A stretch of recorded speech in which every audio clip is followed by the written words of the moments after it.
চলুন আজকে দেখাবো ইউরিন স্লাইড আন্ডার মাইক্রোস্কোপ। এখানে আমি একটি ইউরিন স্লাইড ফোকাস করে নিয়েছি মাইক্রোস্কোপে। আর এই ইউরিন স্লাইডে ফাইন্ডিং রয়েছে pus cell, epithelial cell, RBC এবং কিছু মাইক্রো অর্গানিজম দেখা যাচ্ছে। পার হাইপার ফিল্ডে 0 থেকে 5টা যদি পাস সেল পাওয়া যায় সেটা নর্মাল। তার বেশি পাস সেল পেলে আপনাকে বুঝতে হবে পেশেন্টের কোনো ইনফেকশন বা ইনফ্লামেশন রয়েছে। এছাড়াও বিভিন্ন কারণে পাস সেল ইউরিনে পাওয়া যায়।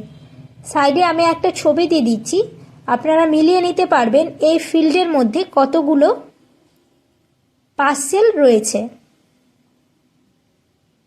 এখানে মাঝখানে একটা এপিথেলিয়াল সেল দেখা যাচ্ছে। নর্মাল ইউরিনের ক্ষেত্রে মেল পেশেন্টের 2 to 3 per high power field এবং ফিমেল পেশেন্টের ক্ষেত্রে 8 to 10 হাই পাওয়ার ফিল্ড হচ্ছে নর্মাল, বাট তার বেশি এপিথেলিয়াল সেল পাওয়া গেলে সেটা অ্যাবনর্মাল রিপোর্ট।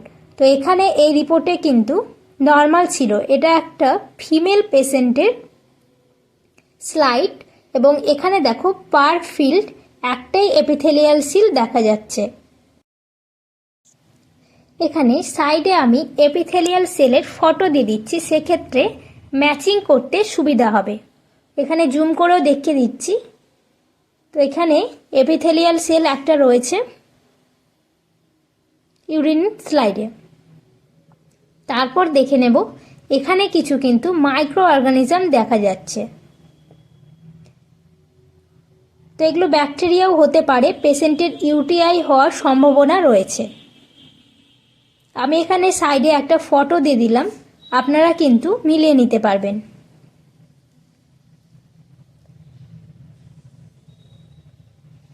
তারপর এই ফিল্ডটা চেঞ্জ করে অন্য ফিল্ডে আসলাম।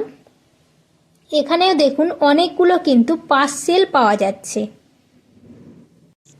এই ফিল্ডের মধ্যে কিন্তু কিছু আরবিসি দেখা যাচ্ছে।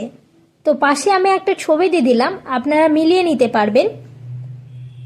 আর ইউরিন স্লাইডে আরবিসি পাওয়া মানেই অ্যাবনর্মাল রিপোর্টস।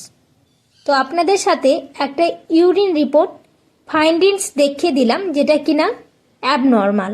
তো ভিডিওটি ভালো লাগলে অবশ্যই চ্যানেলটিকে সাবস্ক্রাইব করে দিন।